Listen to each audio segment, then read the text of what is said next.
अंतर्मन की यात्रा एक प्रयास मन की थाह पाने का।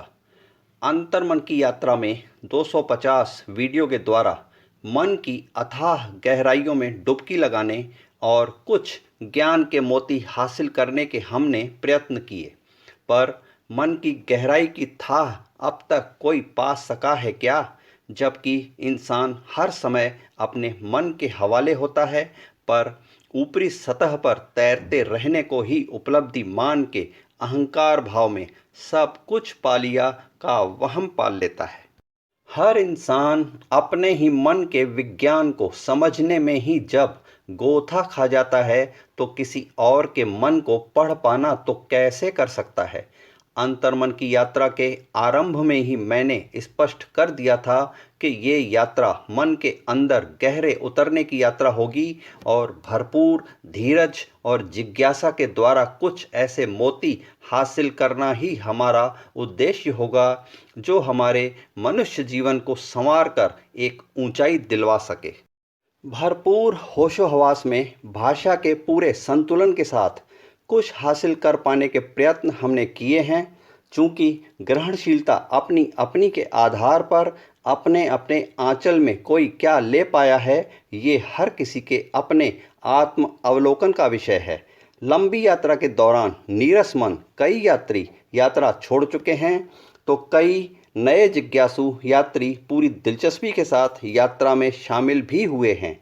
निरंतर चलती यात्रा में यात्रियों का बदलते रहना स्वाभाविक प्रक्रिया है, पर चूंकि मैंने इस यात्रा का आयोजन किया है, तो हर यात्री के अवलोकन से कई बार मन व्यथित भी हुआ है। तो कई बार निरंतर यात्रा का आनंद लेते हुए यात्रियों से मैंने ऊर्जा भी प्राप्त की है। हर घट में तो ईश्वर भी नहीं विराज पाते, तो मैं नाचीज़ हर किसी से ऐसी उम्मीद की नादानी कैसे कर सकता हूँ। सो यात्रा को गतिमान रखता हूँ और उतना ही उपकार समझता हूँ जिसने जितना भी साथ निभाया है। वैसे 250वें पड़ाव पर एक ऐसे भजन के द्वारा उत्सव मनाने का विचार था जिसमें नास्तिक और आस्तिक की सर्वमान्य धारणाओं को मैं झिंझोड़ने वाला था। पर भला हो 249वें वीडियो सास सखी बहू सहेली का, जिसने 25 दिन की अथक दिमागी मेहनत ने मेरा विचार पूरा नहीं करने दिया। अब 275वें पड़ाव पर मैं ऐसा कर पाऊँ, ऐसा सबसे आशीर्वाद चाहता हूँ। और 300वां पड़ाव महा उत्सव के रूप में मन की किताब में मैं भगवान हूँ द्वारा अपने घट में भगवान को प्रस्थापित करने का प्रयत्न करूँगा।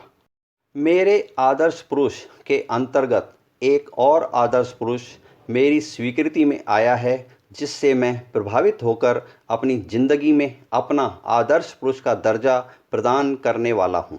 कई विषयों पर चिंतन मंथन में विचार मंथन के द्वारा सार निकालने की कोशिश करनी है।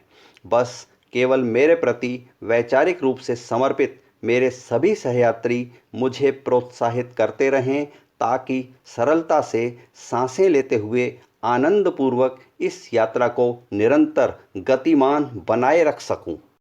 मेरी जिंदगी में प्रवेश करने वाले 100 इंसानों में से 10 ही इंसान मेरे हृदय में प्रवेश कर पाते हैं, पर उन 10 में से 4 इंसानों के हृदय में मैं प्रविष्ट होकर अपनी जगह बना पाता हूँ। उन्हें ही मेरा आराध्य मानकर उनके प्रति समर्पित हो जाता हूँ। ये मेरी प्रकृति है। किसी के भी द्वारा मेरी आँख में आए आंसू पोंछने वाले इंसान मेरी ज़िंदगी में मेरे साथ मेरी प्रेरणा बन के साथ रहें, बस यही उनसे मेरी विनम्र प्रार्थना है।